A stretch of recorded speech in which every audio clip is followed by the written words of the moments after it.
Hey guys, yeah, I mean, I had normally planned on writing this news post with just the standard format you normally see. Just a brief recap of the month and a few screenshots. However, it ended up turning into kind of a rant about design philosophy. So I figured that it could be useful to, other new and upcoming mod developers out there to share some of what I've learned through my experience of modding for 2+ years. I don't claim to be any gameplay expert or anything like that. And people shouldn't be bound to what I say. They should definitely develop their own style and philosophy. But Philip, in order to answer your question, I need to ask you one. Why do you need to set your game within a genre? I think that's just something that as designers we've been so accustomed to for so long. But I don't think anybody's really thought back on this and asked why. Why do you need to establish a genre for your game?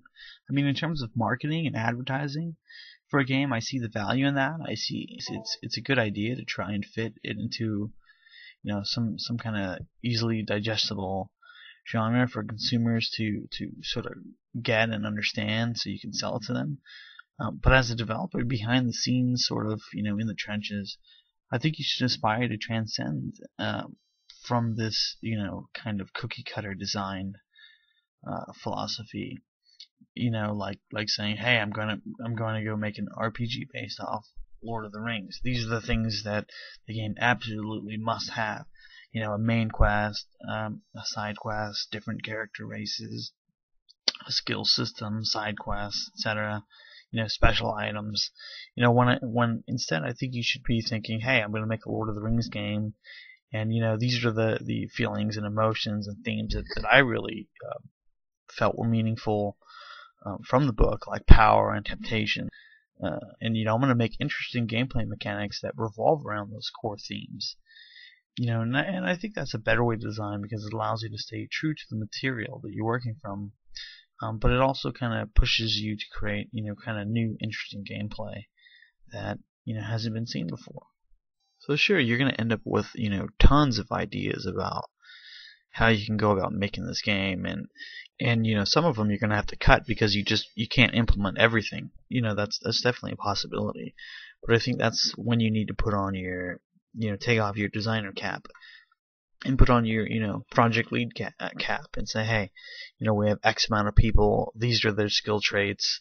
We have X amount of time. We can only implement so much. So let's prioritize, the top,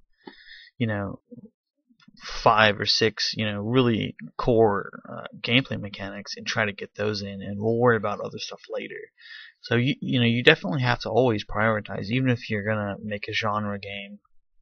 Oh, and I wanted to sort of touch upon what you guys were talking about in regards to sprinting.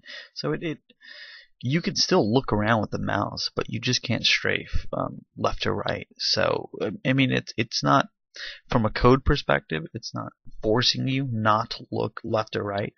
It's just if you do, you'll be forced to run in that direction. So there's nothing hard coded to limit you from looking to your sides while you sprint. It's just you'll be running in that direction if you try to look around you.